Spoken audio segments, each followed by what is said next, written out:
નમસ્કાર દર્શક મિત્રો, ગુજરાત બુલેટિન ન્યૂઝ ચેનલમાં આપનું હાર્દિક સ્વાગત છે।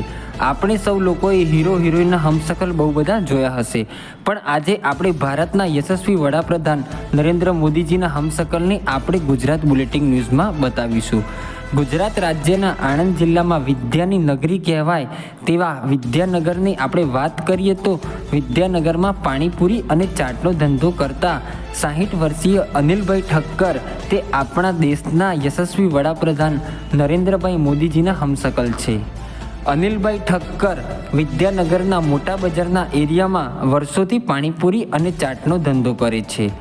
ખરેખરમાં વાત કરીએ તો અનિલભાઈ ઠક્કર તે જૂનાગઢના વતની છે, પરંતુ છોકરાઓના ભણતર માટે તે પોતે અહીંયા આવીને વસી ગયા છે અને તેમને તેમનો પિતાજી અને દાદાજીનો ધંધો જમાવી દીધો। અને અનિલભાઈની ભેળપુરીની દુકાનમાં જેટલા પણ ગ્રાહક આવે છે તે બધા તેમને મોદીજીના નામે બોલાવે છે। પછી અનિલભાઈએ પોતાના પહેરવેશ અને હેરસ્ટાઈલ સેમ ટુ સેમ નરેન્દ્રભાઈ મોદી જેવું કરી દીધું અને અનિલભાઈને ત્યાં જેટલા પણ ગ્રાહક આવે છે તે બધા તેમની જોડે બહુ બધી સેલ્ફીઓ લે છે। અનિલભાઈ ઠક્કર એ ક્યારે પણ પ્રધાનમંત્રી નરેન્દ્રભાઈ મોદીને મળ્યા નથી, પરંતુ તેમની ઈચ્છા અને તેમનું સપનું છે કે એક વખત દેશના યશસ્વી વડાપ્રધાન નરેન્દ્રભાઈ મોદીને તેઓ મળે।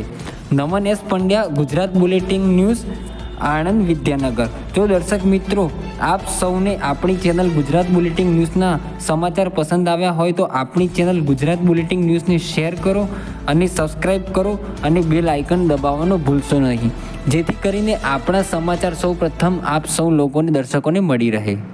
नाम और परिचय। मेरा नाम अनिल भाई ठक्कर, मेरा पानीपुरी का बिजनेस है।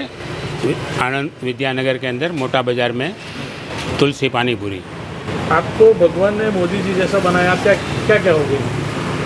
जैसे इसमें तो ऐसा है कि भाई थोड़ा सा गेटअप मिलते आता था और लोगों की चाह थी, तो फिर मैं भी सांप के तौर पे उतरने लगा और ऊपर वाला ये गॉड गिफ्ट ही है समझो मेरे लिए तो।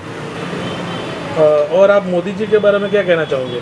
मोदी जी के बारे में तो वैसे देखा जाए तो इंडिया नहीं कि इंडिया बाहर के लोग भी बहुत सारा कुछ जानते हैं, उनके लिए तो कहने के लिए कुछ बचा ही नहीं है। एक महान विभूति है, विश्व गुरु के नाम से प्रख्यात है और सही में काबिल भी है।